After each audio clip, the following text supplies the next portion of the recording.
día de hoy debemos empezar con este asunto de procedimiento que comenté al final de la sesión pasada. Les vuelvo a contar la historia. Como se tuvo que cancelar una de las sesiones y no tengo manera de tener una sesión más el jueves siguiente a lo programado, y además uno de los temas lo tuve que tratar en 2 jueves. Tenemos que encontrar la manera de desahogar o reducir, ese es el dilema, el temario de lo que yo tengo planeado comentar con ustedes. Hasta ahora hemos recibido 3 propuestas, que son, grosso modo, las siguientes. La primera sería tener una sesión más en un día no jueves, antes del 26 de octubre. Algún día que decidiríamos por votación aquí de común acuerdo, y que, según me ha comentado la arquitecta Celia Facio, coordinadora de esta cátedra, no tendría carácter obligatorio para las personas que están, es así, ¿verdad, Celia? No tendría carácter obligatorio para las personas que están registrándose para tener constancia y diploma de asistencia. Entonces, la propuesta número 1 es tener una sesión más intercalada de aquí al 26 en un día distinto del jueves. Si esta opción resultara ganadora, de hoy en 8 yo les propondría un par de fechas para que aquí por mayoría se eligiera. La segunda propuesta es cancelar la sesión que estaría dedicada a comentar mi trabajo. Es una propuesta que tiene sentido porque el tema de esta cátedra, Arquitectura, Pensamiento y Creación, ha estado, digamos, dividida en 2 exposiciones, una verbal, que es Pensamiento, y una que se presentó en la Galería José Luis Benlliure, que es Creación. De tal manera que esta propuesta plantea que la creación ya fue vista por probablemente todos ustedes o la mayoría, y que por lo tanto podríamos cancelarla, esa sesión, que iba a ser la antepenúltima. Sin embargo, tiene puntos que a mí me duelen, porque yo pensaba no solamente mostrar mi obra, sino plantear un poco de dónde viene la obra y de dónde viene el autor de la obra. Es decir, tratar de encontrar una relación de causa a efecto entre circunstancias personales, sociales, culturales y un trabajo arquitectónico. Entonces, esa sería la segunda propuesta. La tercera, que recibimos por escrito, propone que la sesión de preguntas y respuestas, que recordarán ustedes que desde el primer día les dije que se pasarían estas preguntas o comentarios por escrito, y que yo las tendría a comentar en la medida de lo posible. Esa sería la última sesión, teóricamente. Que esa sesión de preguntas y respuestas se vaya distribuyendo a lo largo de las conferencias que faltan. Es decir, que ustedes empezaran a pasarme esos papelitos y yo fuera comentándolos poco a poco en las 4 sesiones que restan, además de esta. Tiene obviamente la ventaja de que no cancelaríamos nada, todo estaría presente.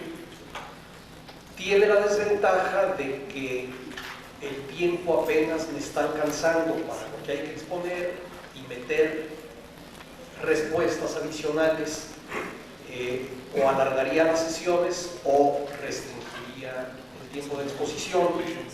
Sin embargo, no me parece desechable en modo alguno. Algo que sí quiero decirles es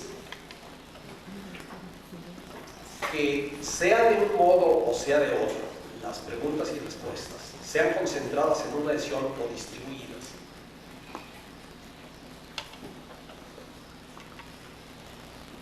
vamos a platicar de cosas que se hayan mencionado aquí y de cosas que no se hayan mencionado aquí, y de cosas que tengan que ver con la arquitectura y de cosas que no tengan que ver con la arquitectura. En pocas palabras, platicaríamos de lo que se nos diera la gana. Y yo contestaría lo que pueda, lo que no sepa diré no sé. Si eventualmente, que no creo, hubiera algo que sí creyera saber, pero que no quiero contestar, les diré no quiero contestar. A mí una cosa que me está dando mucho gusto de estas reuniones es que están asistiendo a ella personas que no son arquitectos. Esto me encanta, porque demuestra lo que todos sabemos, que la arquitectura es algo que incumbe a todos los seres humanos, sea cual sea su disciplina profesional o los intereses que tengan en su vida. De tal manera que esas preguntas y respuestas tendrían la amplitud que nosotros queramos dar. Yo no sé si quieran ustedes tomar nota de las 3 propuestas y me hicieran el favor de, al salir, entregarle un papelito a la arquitecta Celia Facio, poniendo solamente propuesta 1, propuesta 2 o propuesta 3, la que mejor les parezca. Y la que tenga mayoría de votos, esa es a la que nos atendemos. Entonces, repito, la 1 sería tener una sesión más en un día no jueves. De ganar esta, yo les haría una propuesta de 2 fechas para que ustedes eligieran fechas. La propuesta 2 es cancelar la sesión de obra. Y la propuesta 3 es cancelar la sesión de preguntas y distribuirlas en las 4 sesiones restantes, que en realidad tendrían siendo 3, en las 3 sesiones restantes. Entonces, les pido que me entreguen a Celia. Yo pienso que si alguien tiene algún comentario o alguna cosa que decida a este respecto, podríamos oírla ahora. ¿Prefieres? Bueno, pues entonces, si Celia nos hace el favor de ser la que lleve el escrutinio.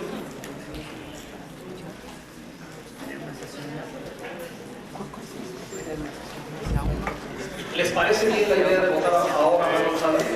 Bien. Entonces, por favor, los que estén por la propuesta 1, tener una sesión. Muchas gracias. Entonces,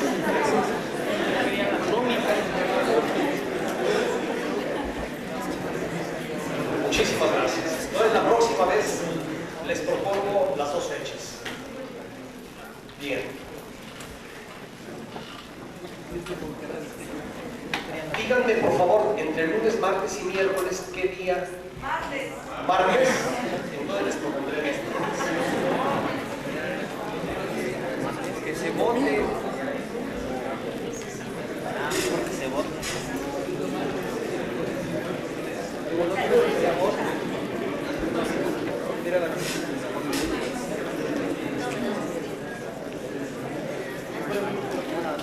Bueno, entramos en materia.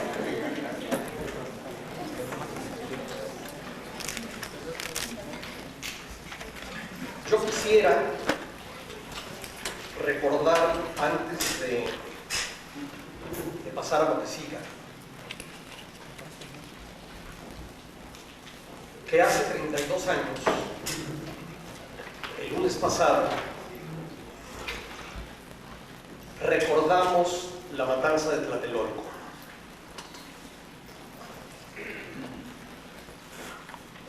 Yo quiero hacer un recuerdo muy agradecido y muy emocionado al movimiento estudiantil de 1968,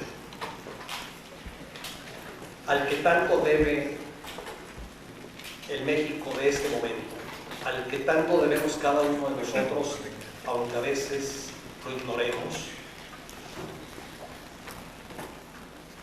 en el que tanta gente sufrió y tanta gente murió, por un lado, y por otro, tantas gentes nacimos como ciudadanos completos.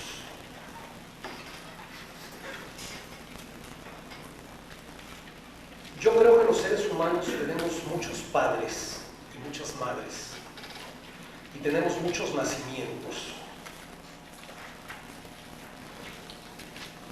Cada una de las gentes, cada uno de los acontecimientos que nos reestructuraron por dentro, que nos reacomodaron de una manera que nunca tuvo vuelta atrás y que han hecho de nosotros lo que somos, es un nacimiento.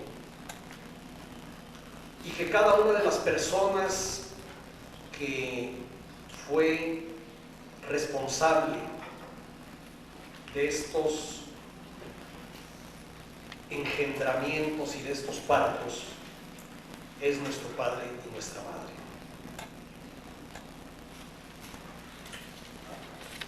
El movimiento de 1968 fue uno de mis padres. Y tengo otro padre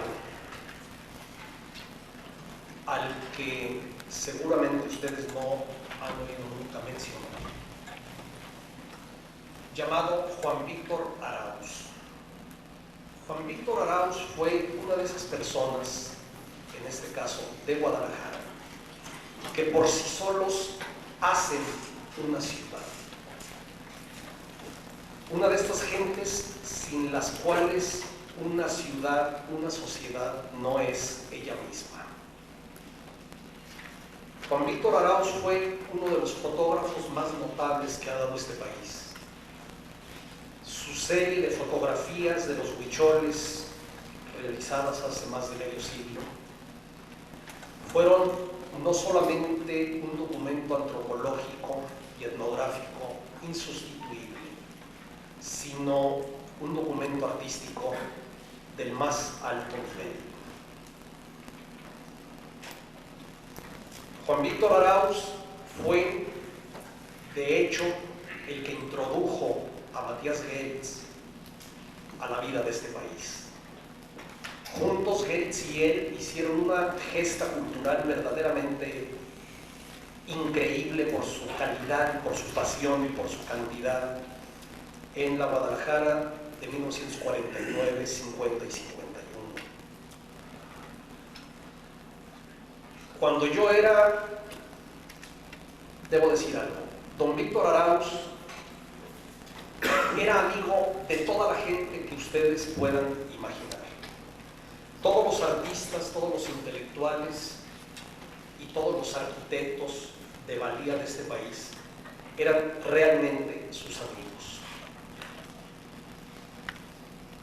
Cuando yo era estudiante, ya próximo a recibirme, don Víctor Arauz quiso construir su casa y pudiendo escoger al arquitecto que hubiera querido, que le hubiera hecho el proyecto sin cobrarle un centavo con el oro justo, me encargó a mí, un estudiantillo desconocido, que le proyectara y le hiciera su casa. Para mí esto fue un espaldarazo me dio una confianza en mí mismo, me dio una seguridad, no solo de ser valorado, sino de ser querido, que me ha durado, que no ha desaparecido y que nunca terminaré de agradecer. Este viejecito que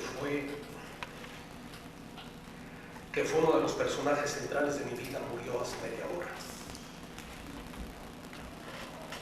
Estoy muy triste y se los quise decir. De tal manera que esta no es una sesión alegre. Seguramente voy a estar poco inspirado, pero voy a hacer lo que pueda.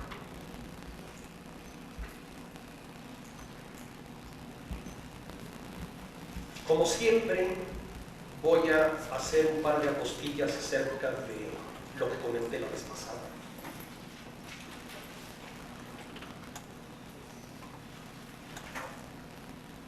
Comenté que el arte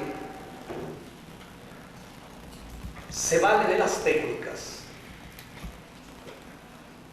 pero que al contrario que ellas, no progresa. Las mejorías técnicas, las novedades técnicas, nos dan nuevos instrumentos de expresión, pero no hacen por sí mismas una mejor arquitectura.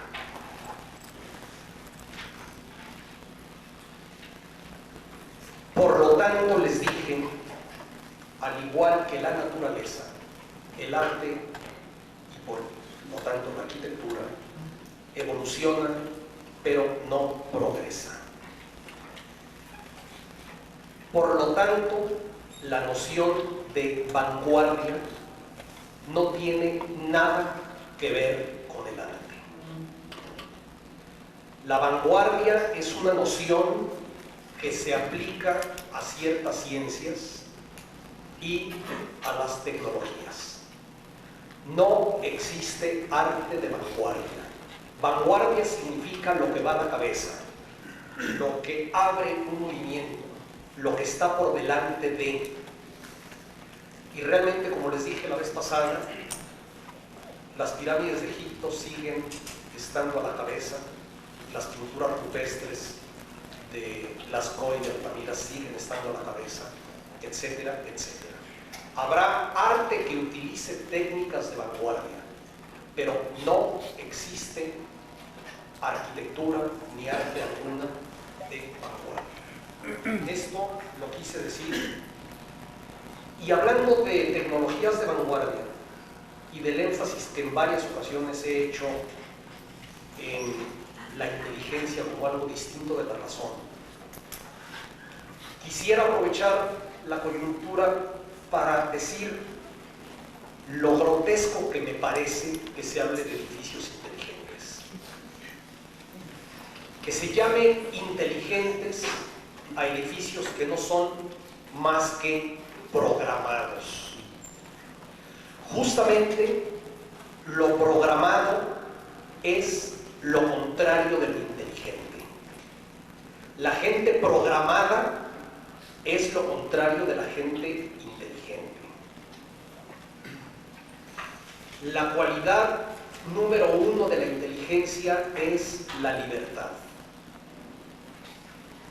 De tal manera que hablar de edificios inteligentes, y ahora ya se habla de otras muchas cosas inteligentes, se habla de semáforos inteligentes, el otro día había hasta un anuncio de llantas de coche inteligentes. Imagínense el concepto que tendrá de la inteligencia el publicista que haya inventado tan tontero.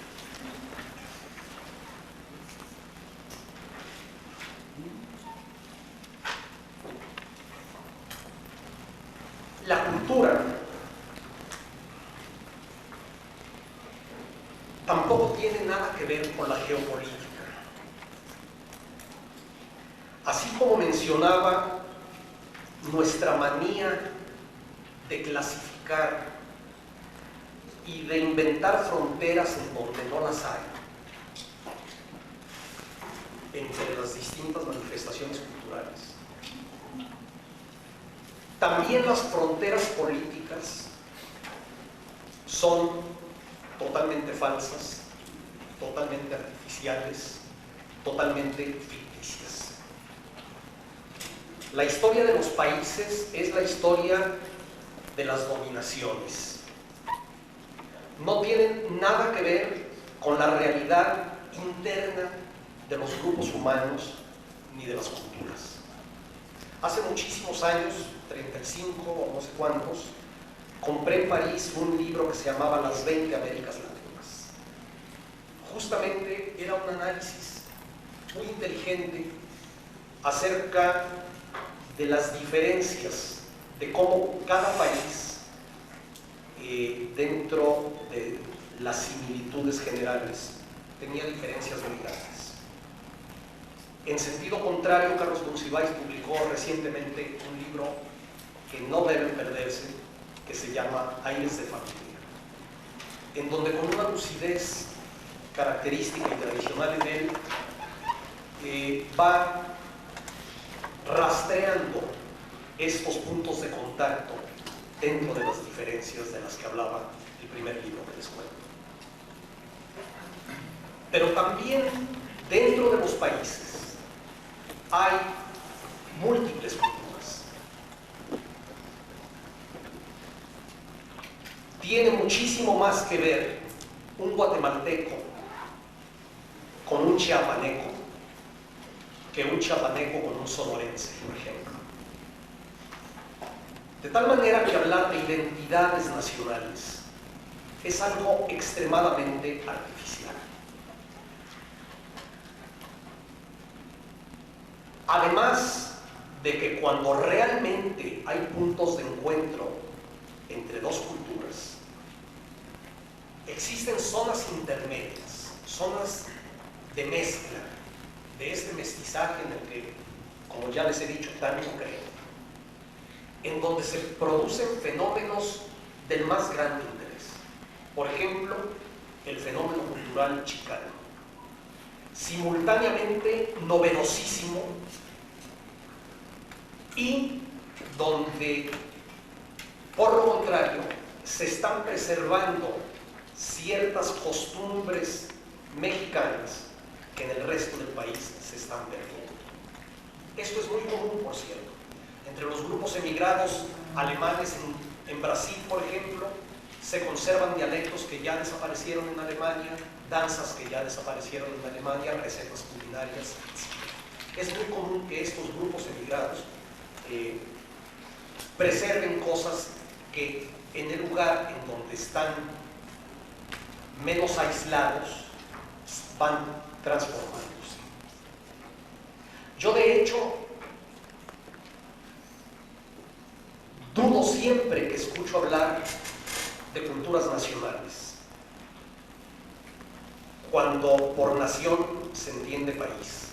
En cambio, creo muchísimo cuando oigo hablar de culturas nacionales, cuando por nación se entiende grupo humano. Por ejemplo, la nación zapoteca o la nación maya dentro de México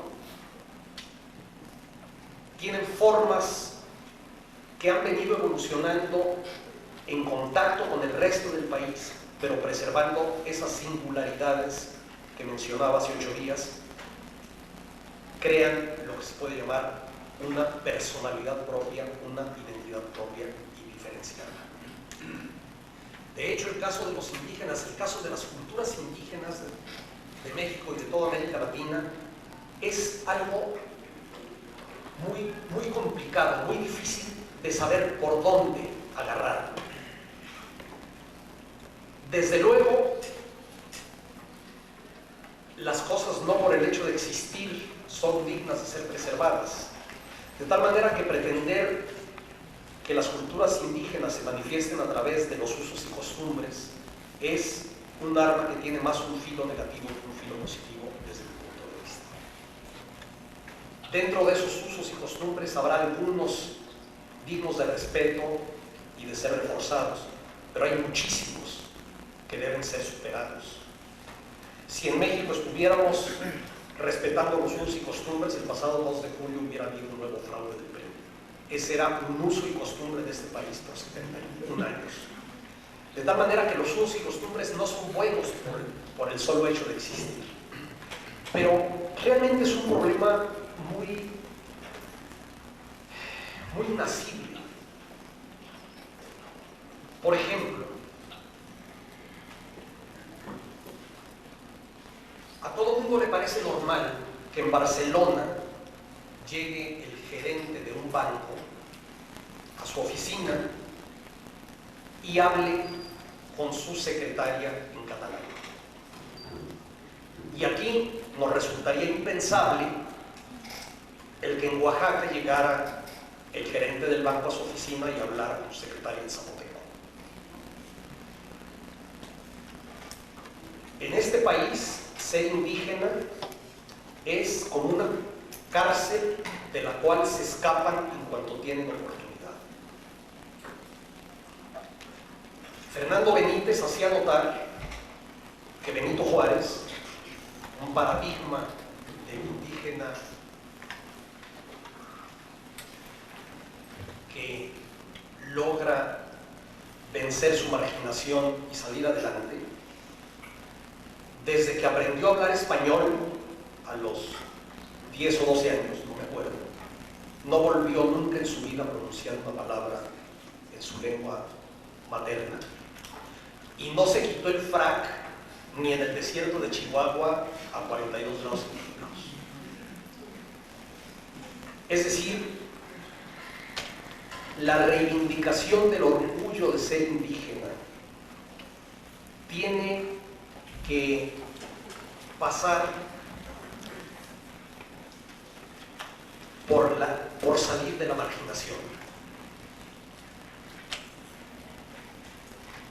Y aparentemente en este país, salir de la marginación significa dejar de ser indígena. Creo que es uno de los grandes temas de la cultura mexicana, de la cultura latinoamericana. ¿Cómo sacar de la injusticia a estos grupos sin que pierdan su personalidad diferenciada? Y una vez más, la cultura es la respuesta.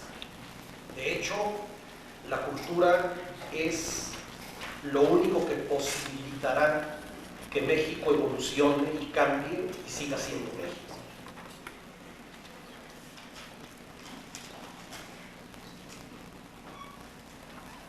Las raíces de una persona son las mismas que las de su país.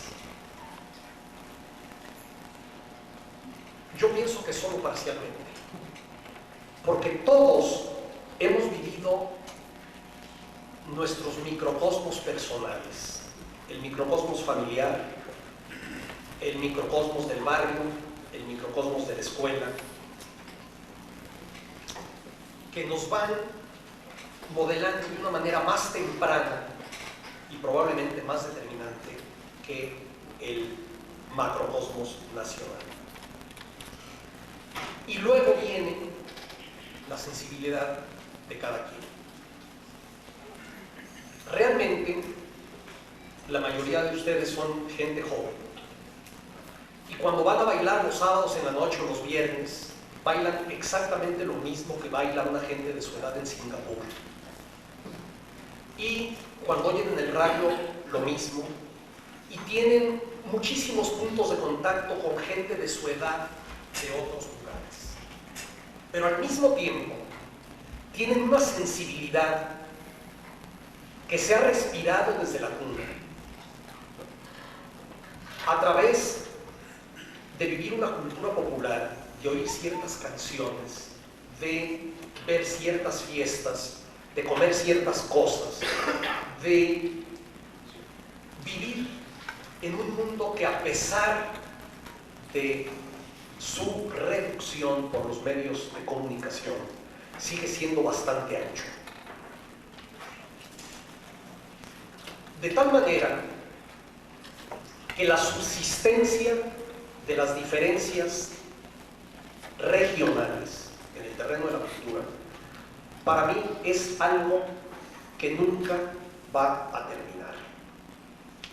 Nunca el mundo se va a encoger lo suficiente como para que estas diferencias se borren para fortuna nuestra. La diversidad del mundo creo que está asegurada para siempre. Pese a los agoreros que dicen que acabaremos por uniformarnos como un ejército.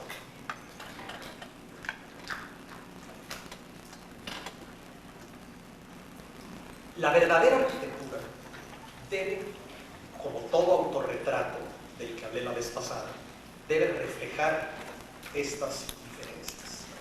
Como les dije la vez pasada también, lo que se globalizan son las técnicas, no los seres humanos. Y la arquitectura como autorretrato enraiza en un pasado, es decir, forma parte de una tradición. Algunas de las citas.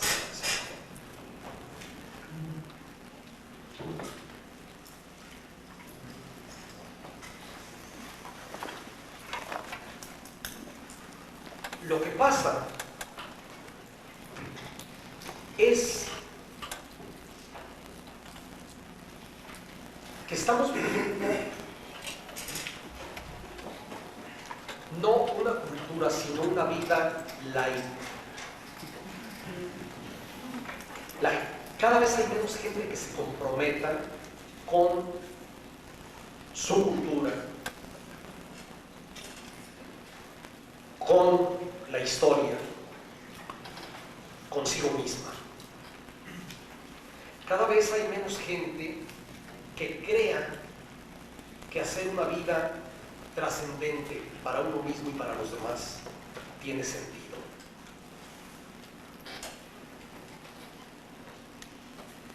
Yo creo que la gran arquitectura enraiza en una tradición. Y al decir enraiza, lo digo en un sentido literal, enraiza como un árbol.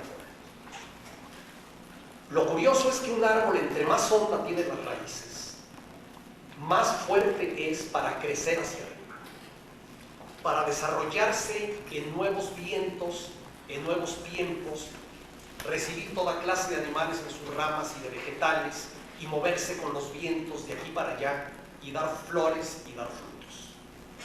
Las raíces no son un ancla, sino exactamente lo contrario.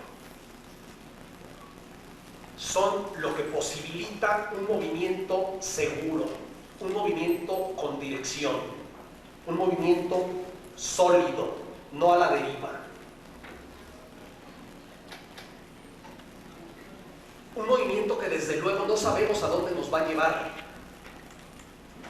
pero que sí sabemos que estará siendo fiel a nuestro autorretrato en cada momento.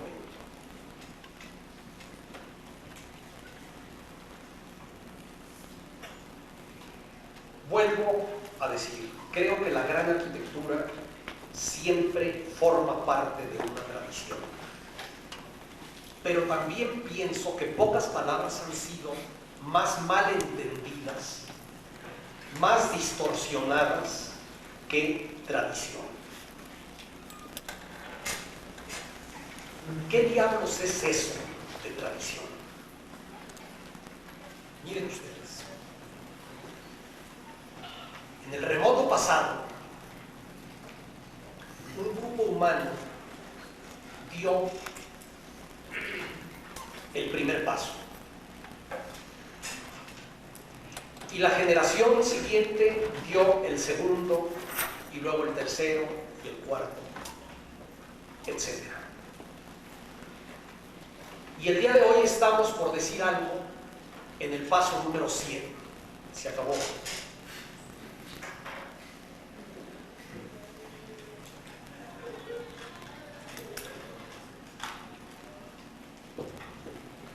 El día de hoy estamos en el paso número 100. A lo largo de ese trayecto, evidentemente, no se ha caminado en línea recta. Ha habido un camino, se ha ido enriqueciendo con aportes de fuera, se ha ido enriqueciendo con aportes personales, se ha bifurcado varias veces, se ha diversificado, ha tomado muchas direcciones, pero el caso es que lo que nosotros, cada uno de nosotros, ha vivido como experiencia personal es un punto terminal de alguna de esas ramificaciones, iniciada no sabemos cuándo y que terminará tampoco sabemos cuándo ni cómo. Nosotros, pues, cada uno de nosotros en lo individual y nuestra colectividad en su conjunto, estamos en uno de esos puntos terminales al cual llamo paso número 100. Es a esa sucesión de pasos a lo que llamamos tradición. La tradición es un movimiento. La tradición es una secuencia. La tradición es la suma de visiones, de épocas, de generaciones sucesivas.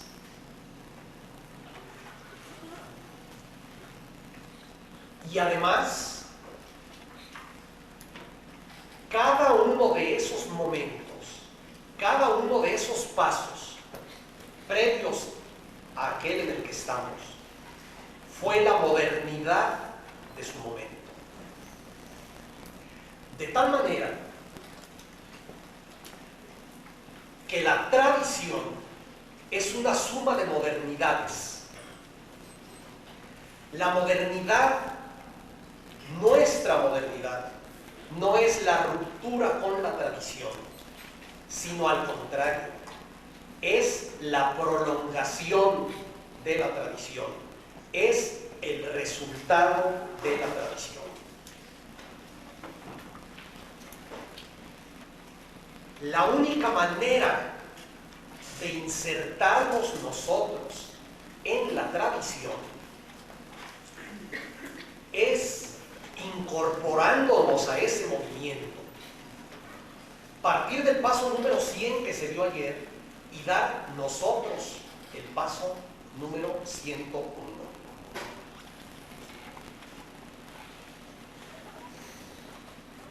De tal manera que la tradición es como un estante en el que cada persona o grupo humano va añadiendo un nuevo tomo con la visión de su momento.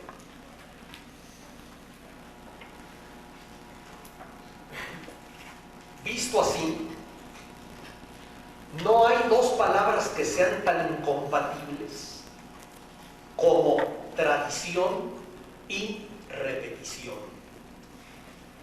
La verdadera tradición nunca repite.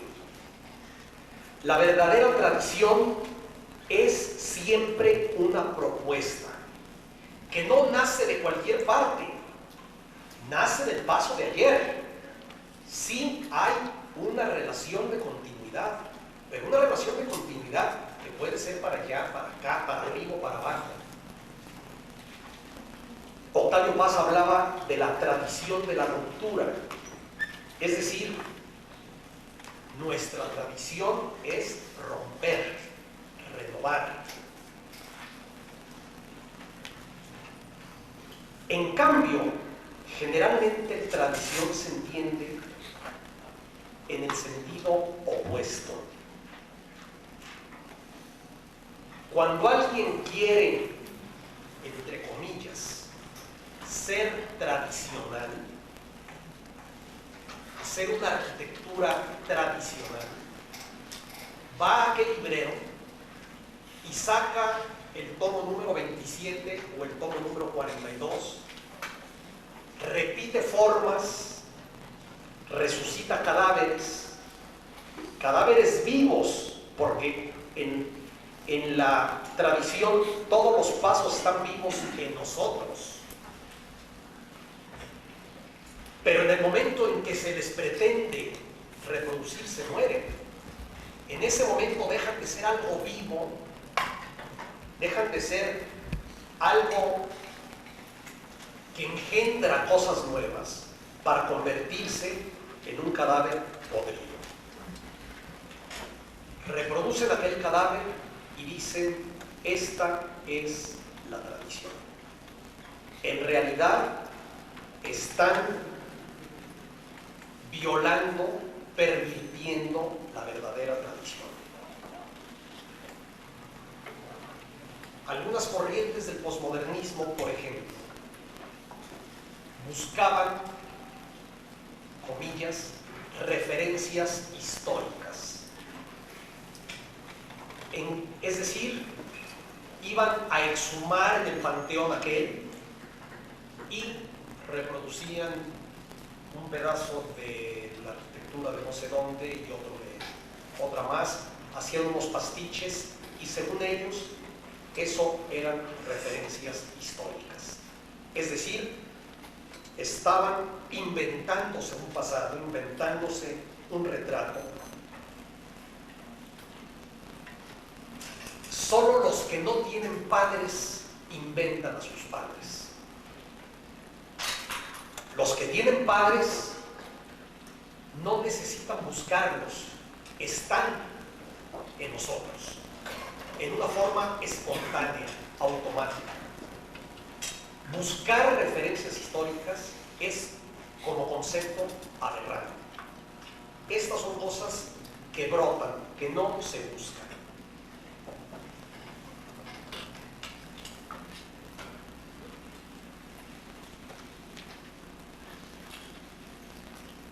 Se nos ha dicho en nuestras clases de historia de la arquitectura que la mayoría de nosotros ha tenido en nuestra respectiva escuela, que el siglo XX ha estado dominado, sobre todo en su primera mitad, ha estado dominado por una corriente, el funcionalismo o el racionalismo, que pretendía hacer una arquitectura internacional, válida para cualquier sitio, y que dentro de ese panorama hay ciertas excepciones de gente que pretendió, y en algunos casos logró, hacer arquitectura regional y contemporánea simultáneamente. Pienso que es una lectura equivocada de la historia del siglo XX. Pienso que las cosas son muy, muy diferentes.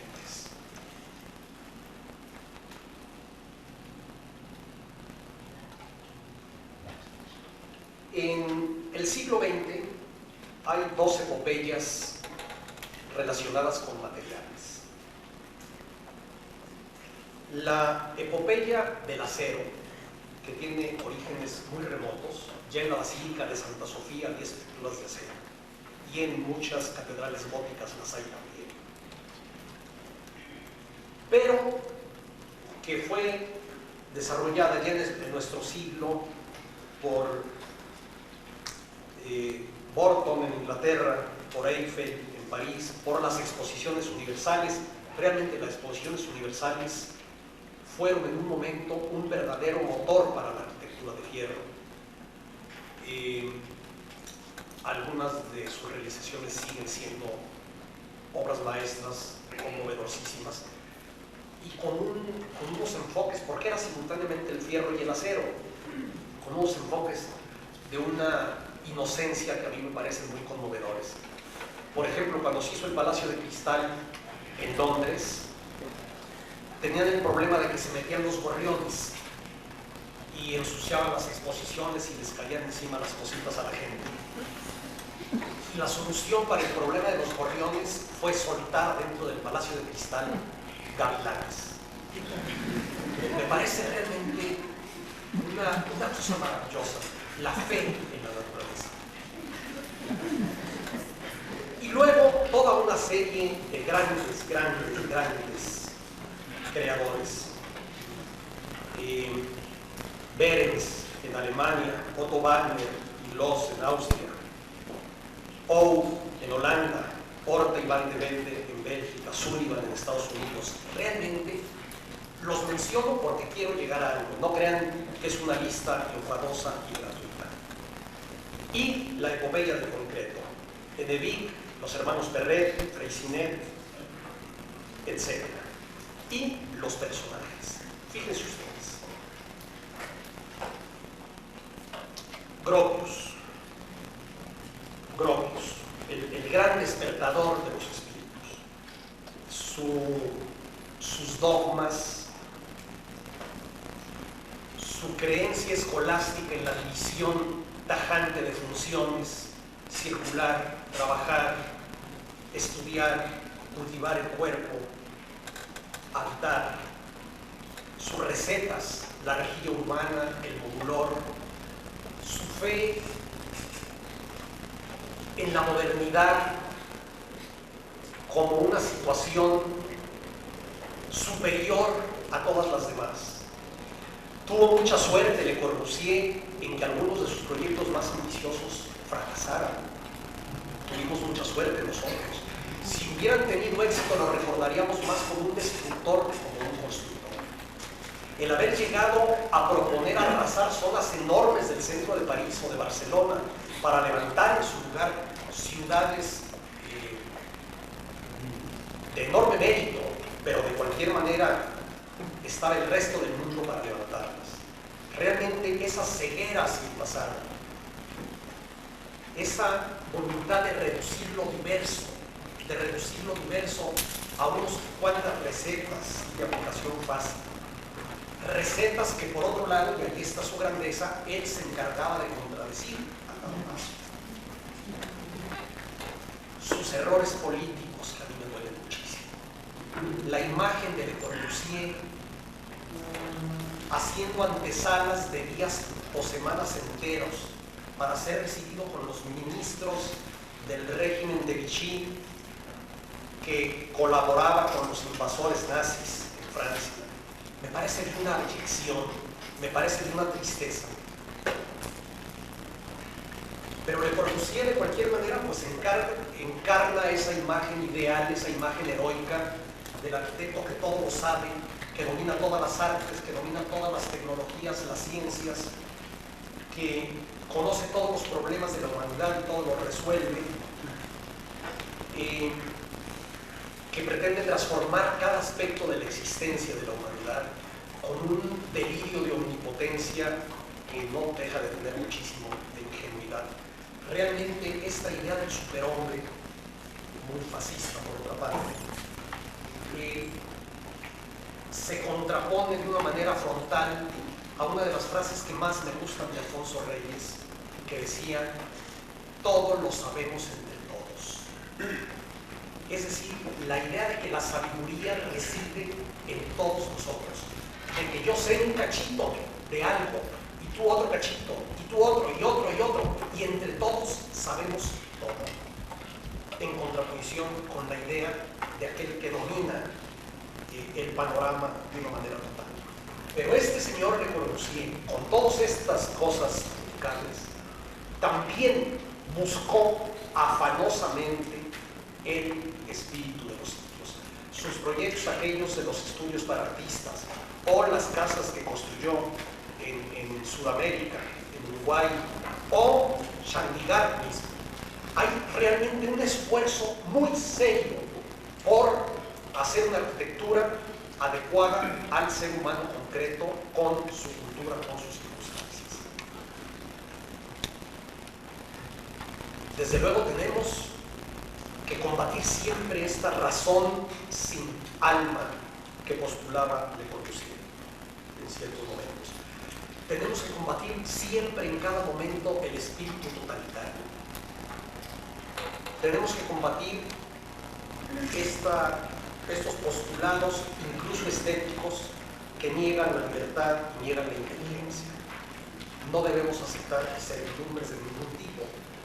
Cuando Mies van der Rohe hacía una casa en el que plantaba la silla Barcelona y la silla no podía moverse 10 centímetros para allá ni para acá, ni tenía nada que ver con el gusto de la gente, nos damos cuenta de lo que significa el totalitarismo en la arquitectura. Y desde luego las ciudades estrictamente planeadas tuvieron un fracaso estrepitoso, justamente porque la dinámica de la sociedad no puede aceptar estos corsés. Y luego viene Wright, esta especie de arquitectura orgánica germinal, esta voluntad de aprender de las experiencias aparentemente tan ajenas. De hecho, no ha habido, creo yo, un arquitecto que haya intentado aprender tanto las lecciones del México prehispánico como Wright. O del Japón tradicional. Y luego Asplund y Aalto en Escandinavia, y Luis Barragán, y Lucio Costa y Niemeyer, y Burle Marx en Brasil, y Genso Tange en Japón. Es decir, gentes que enriquecieron la arquitectura universal del siglo XX por el camino de ser ellos mismos. No hay otra manera. No hay otra manera. Vuelvo a las listas, pidiéndoles perdón. Hice un enlistado de algunos hechos que me parecen clave para el desarrollo de la arquitectura de la primera mitad del siglo. Se los voy a leer y van a ver qué podemos concluir con ellos. En 1900, Gaudí, a quien, como ya les dije, no tengo la menor duda en proclamar como el más grande arquitecto del siglo XX, el más sabio, el más inteligente, el más audaz, el más original, el más poético. Crea el Parque Güell en 1900. En 1901, Tony Garnier hace el proyecto de la ciudad industrial. En 8, Adolf Loos, uno de los mayores arquitectos del siglo y una de las influencias directísimas de Luis Barragán, que no ha sido suficientemente explorada, publica su artículo Ornamento y Crimen. En 1913, el poeta Guillaume Apollinaire, en su libro Los pintores cubistas, Meditaciones estéticas, incluye el texto Para una arquitectura inútil, un texto visionario, antecedente directo y tampoco explorado del Manifiesto de Arquitectura Emocional de Matías Goebbels. En 1919 se funda la Bauhaus en Weimar por Walter Gropius. En 1920 se funda en París la revista L'Esprit Nouveau de Le Corbusier y los Sanfani. En el mismo año, O construye en Rotterdam sus casas populares y Vladimir Tatlin hace el monumento a la Tercera Internacional. En 21, Erich Mendelsohn hace el Observatorio Einstein en Potsdam. En 22, Van Nesburg y Van Esten hacen el proyecto de la ciudad neoplástica. Les hago notar cuántos de estos acontecimientos son proyectos que no llegaron a realizarse. Tenemos que empezar a reivindicar los proyectos no realizados. Muchas de las más grandes ideas de los arquitectos de todos los tiempos se han quedado en el papel o en la maqueta. luego la obra de arquitectura solo existe cuando ocupa un lugar en el espacio y ese espacio permite ser habitado. Sin embargo, la jerarquía del acto creador es la misma en lo que se queda en el papel que en lo que se convierte en ladrillos. En 28, Víctor Horta hace el Palacio de Bellas Artes de Bruselas. En 29, Mies van der Rohe construye el portentoso pabellón de Barcelona y Richard Neutra la Casa Nobel de Los Ángeles.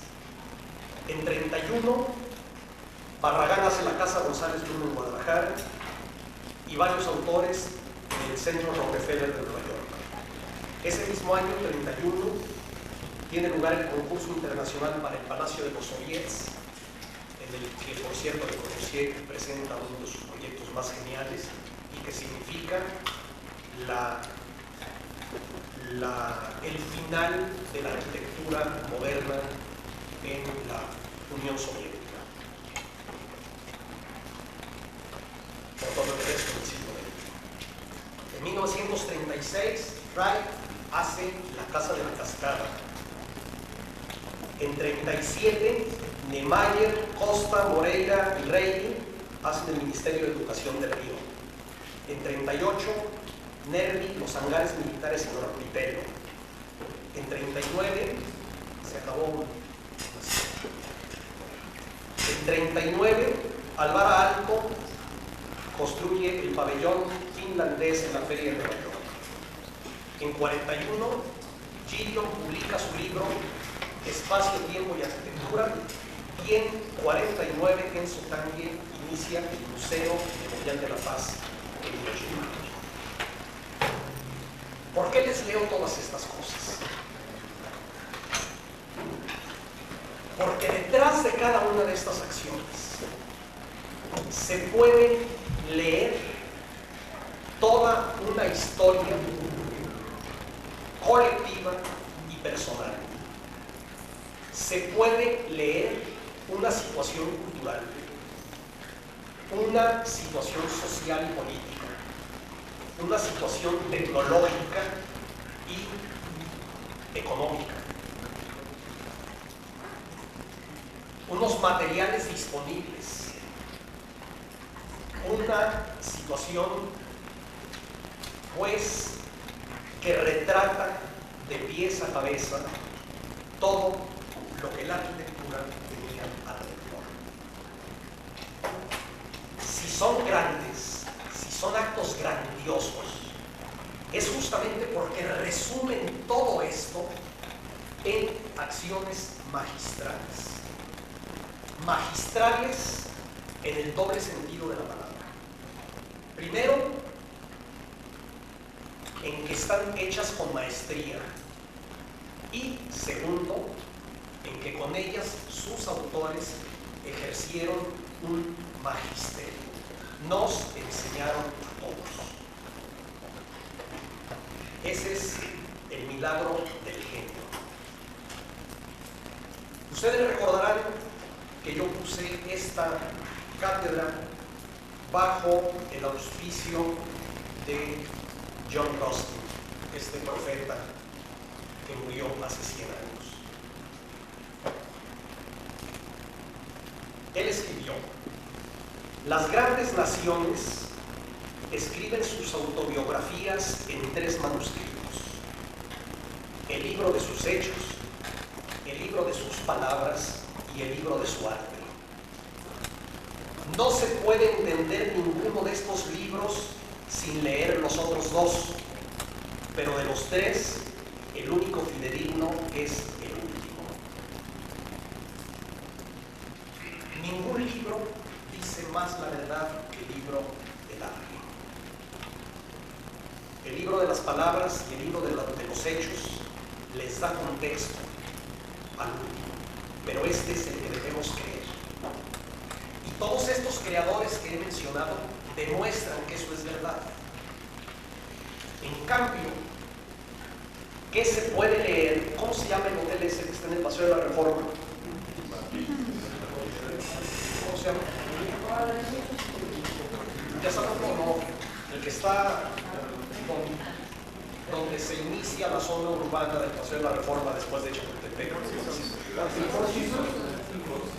¿Qué se puede leer en ese edificio? ¿Qué historia se puede leer?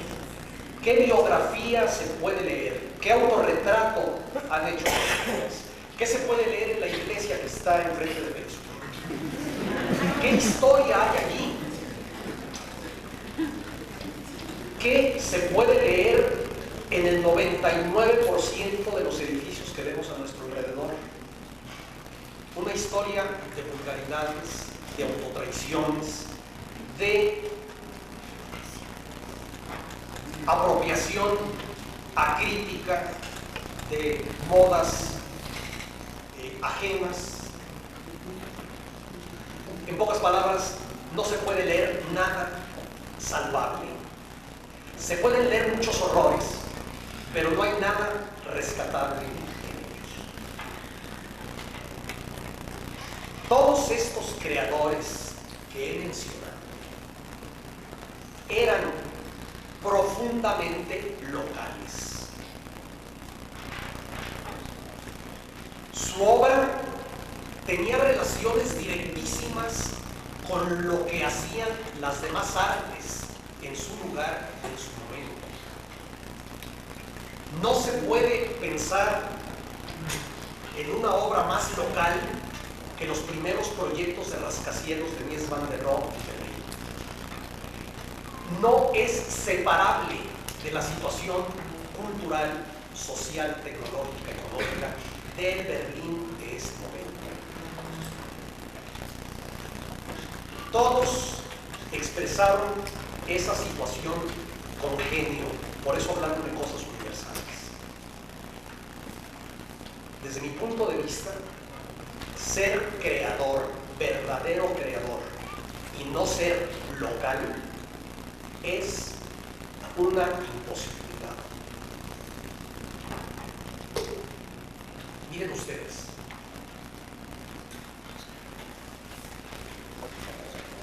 hubo quien acusó a Federico García Lorca de ser un andaluz profesional, es decir, de vivir de su andalucismo. Y a Ramón López Velarde de ser un provinciano trasnochado.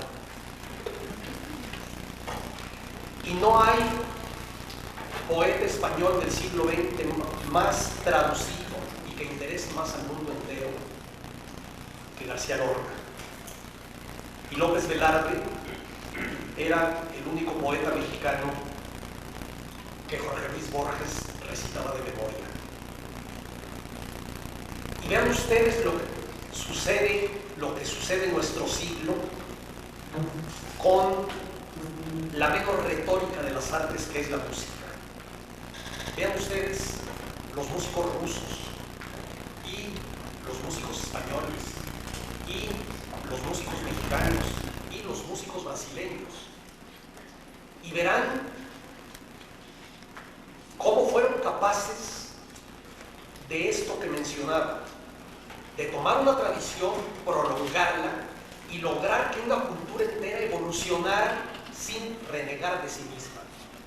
Cuando yo era niño y los maristas me enseñaban historia sagrada, ellos mencionaban mucho esta palabra que me horrorizaba mucho y me sigue horrorizando, la palabra renegar. Para mí, renegar de un pasado, renegar de lo que uno es una autotraición de la que no hay manera de reponerse. Lo que los grandes artistas demuestran con su trabajo es justamente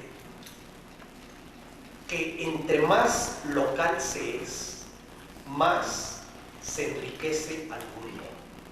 ¿Ustedes creen que a los berlineses les va a interesar un edificio que se haga en México que es igual que los que hacen ellos? Por supuesto. En cambio llega Luis Barragán y les propone una manera de entender el espacio diferente, una manera de trabajar los materiales y la luz y el recorrido y la secuencia que les aporta algo que desconocían. E inmediatamente hay allí un hallazgo. Inmediatamente esa lección empieza a calar como algo distinto, como algo que antes no se tenía y podemos tener para ampliar nuestro entendimiento, nuestra capacidad de expresión. Solo lo que es profundamente local y profundamente personal tiene esperanzas de llegar a ser universal. Lo que nace con la voluntad de ser de todas partes no es de ninguna parte y no le importa a nadie, absolutamente a nadie. De tal manera que para mí no existen creadores internacionales.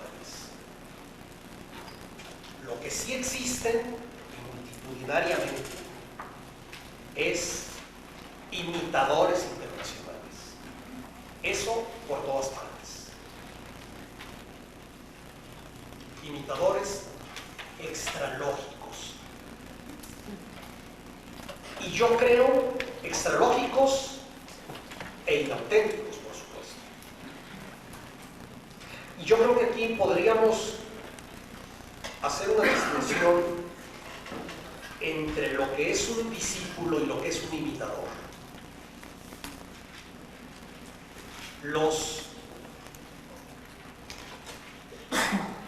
Los discípulos parten de su maestro, tienen en su maestro el punto de partida. Ellos inician su recorrido personal a partir del maestro y después caminan por su propia ruta. Los imitadores tienen en el maestro el punto de llegada. Empiezan y terminan en el maestro. Los primeros empiezan a pintar su autorretrato a lo largo de la vida. Los segundos pintan siempre un retrato ajeno y se lo atribuyen. Los discípulos son perfectos. Todos somos discípulos de mil gentes. Acuérdense de la frase maravillosa de Barragán: yo estoy influenciado por todo lo que veo. Y de hecho en la obra de Barragán hay fuentes múltiples de 1000 arquitecturas vernáculas, de 1000 épocas, de 1000 arquitectos contemporáneos, algunos de ellos absolutamente contradictorios e incompatibles. Es decir, la identidad no prescinde de las influencias, por supuesto que no. Eso es imposible e indeseable. Pero ya que, repito una vez más la frase aquella de Ortega, de yo soy yo y mis circunstancias, ya que no podemos prescindir de las circunstancias y de las influencias, sí tenemos la manera de seleccionarlas y no de ser unos meros espectadores pasivos ante lo que nos llega de fuera.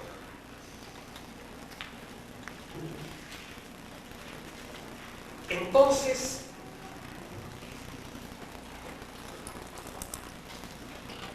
la cultura camina, la cultura se mueve a partir de tres fuerzas. Por un lado, de a dónde la llevan sus propias dinámicas. Esa es la tradición, eso es lo heredado. Por otro lado, de las influencias de fuera. Ellos son los enriquecimientos inesperados. Y por último, las aportaciones personales. La aportación de la visión individual de los creadores. Ese es el tripié en el que se para una cultura y lo que le permite volar. Y entonces, ¿qué? La identidad. La identidad se hereda o se crea o se inventa. Todo ello junto. La identidad es la manera de ser de cada día. En primer lugar, la identidad es la imagen que tenemos de nosotros mismos. Eso para empezar. En segundo lugar, la identidad es lo que producimos. Es ese espejo diario del que hablaba López Velarde. ¿Se acuerdan que López Velarde le daba a la patria la clave de su dicha, diciéndole: sé fiel a tu espejo diario? Hay que ser fieles a ese espejo diario, que es diferente cada día. Fíjense ustedes qué extraño es esto de la identidad. Si pensamos en las artes mexicanas y queremos pensar en aquellos artistas que más nos han dado señas de identidad con su obra, seguramente muchos de nosotros, al pensar en la pintura, pensaremos en Tamayo, y al pensar en la arquitectura pensaremos en Barragán, y al pensar en la literatura pensaremos en Rulfo. Pues curiosamente, estos tres genios que ahora vemos como epítome, como definidores de eso que no podemos demostrar, pero que sí podemos mostrar como mexicano, que, como les dije el otro día, no sabemos lo que es, pero sí sabemos lo que no es, y que más que nada es una especie de textura del alma, no sé cómo decirlo. Es algo que identificamos como nuestro, por un giro de lenguaje, por no sé por qué. Estos tres genios que con su obra demostraron que lo mexicano sí existe y que no hay que buscarlo en los museos ni en los ballets folclóricos, sino que es algo que se crea todos los días y que se propone. En su momento fueron acusados de lo contrario. De Luis Barragán se dijo que no era arquitecto, que lo que hacía era escenografía, que era una obra postural, es decir, de pose, de pedantería, de fingimiento.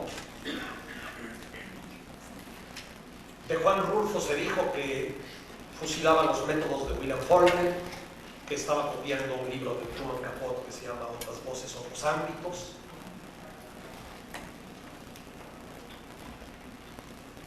Y el caso más extremo es el de Tamayo. A Tamayo prácticamente lo expulsaron del país, acusándolo de apátrida, acusándolo de ser la punta de lanza de la escuela francesa de pintura que venía a destruir los valores del arte nacionalista mexicano. Es muy interesante todo esto, porque ahora nos parece que Rulfo es mexicano y ha estado allí siempre. Y nos parece que con Barragán sucede lo mismo, y con Tamayo. Pero se nos olvida que es una obra absolutamente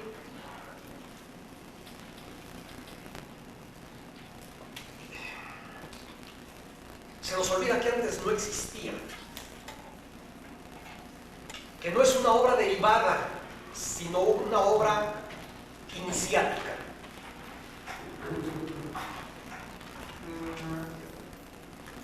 Hay una frase muy bonita que no sé quién dijo acerca de Juan Rulfo, que era más o menos: cuando leemos a Juan Rulfo, creemos estar oyendo hablar a un campesino, a sabiendas de que nunca jamás un campesino ha hablado así. Y lo mismo pasa con Barragán. Cuando vemos la obra de Barragán, creemos estar viendo una arquitectura popular, a sabiendas de que nunca jamás ha habido una arquitectura popular así.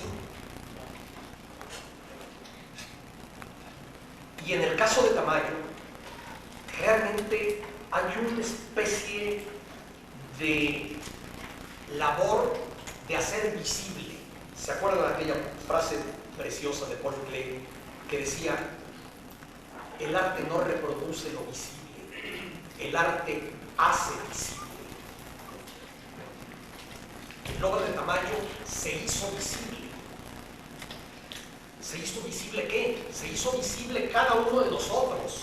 Se hizo visible toda una cantidad de ecos, toda una cantidad de referencias, toda una cantidad de cosas que traemos en las tripas.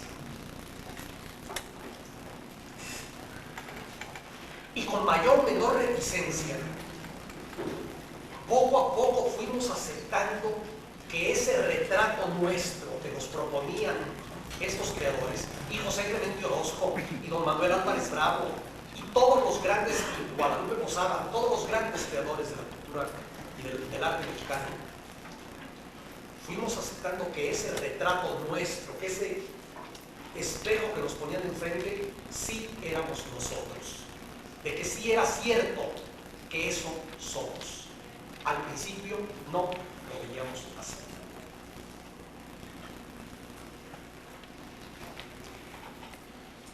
Una de las gentes que más quiero de este país y más admiro de este país, que es Carlos Monsiváis, dijo hace muchos años, hablando de la gente de su edad, que era la primera generación de estadounidenses nacidos en México. Debo decirles que mi entrañable y admiradísimo Carlos Monsiváis se equivocó. No tuvo razón. Realmente, México sigue existiendo en la obra de los verdaderos creadores. Y esto va a seguir siendo. Esto va a seguir siendo. Como les dije hace rato, la cultura es la clave. Y como les dije la vez pasada, cultura no es aquello que sabemos, sino aquello que somos. Hasta la próxima, gracias.